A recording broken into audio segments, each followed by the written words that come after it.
Bill. Ủa, chuẩn bị nè. Trời cậu cái này là rồi. Rỉ đây con, rỉ. Đái rồi.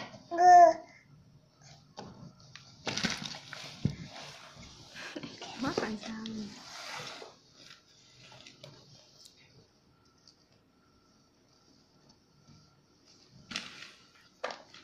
Tám kia thay đầu chưa?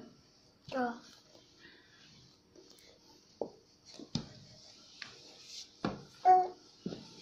Tột em dễ sao?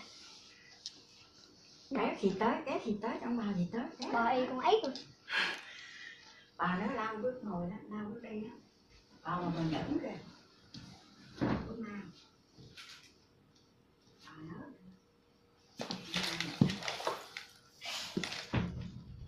Dễ sợ. Đó, đứa lấy hết lại đi đừng lên lại nó. Không có gì chứ không độc thật thì nhau hạnh phúc.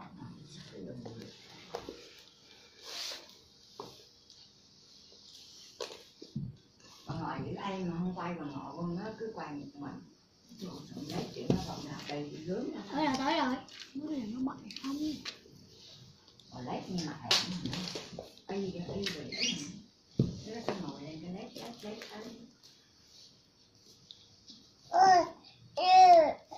Chị tới đi. Mãi chị lên.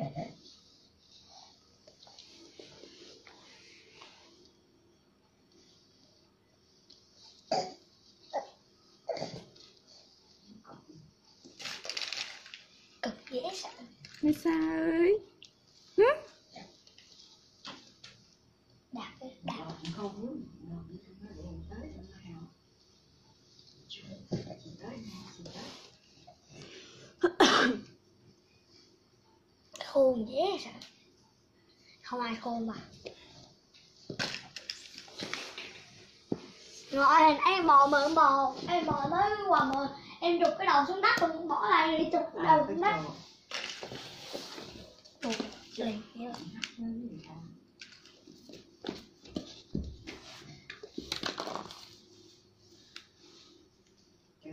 Nó đánh xuống dưới đó cái con thôi đừng là anh bảo biết có đừng chơi người ta với lại cục đó nó rồi chơi cục đó nó rồi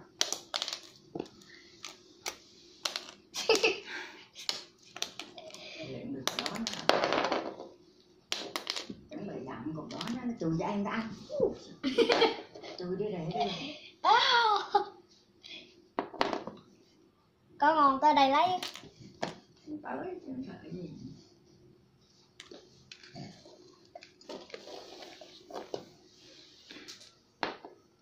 Để ra là nó tới lái này.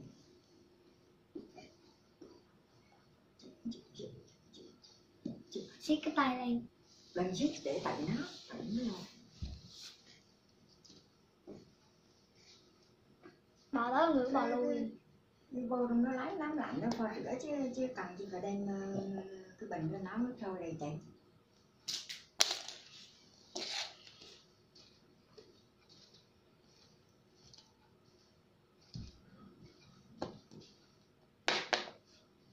Thôi về đi.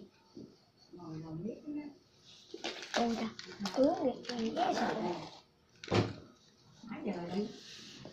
Đến 12 hay là 10? 10 chi nữa? 10 giờ rồi. Ngồi đi sẽ thoa thuốc một đầu mình dám rửa đầu. Xa kìa.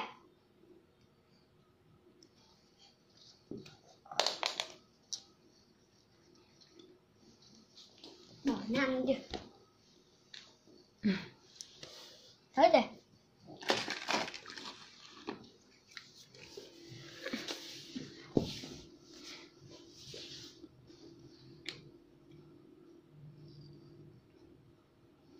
Minh Thơ.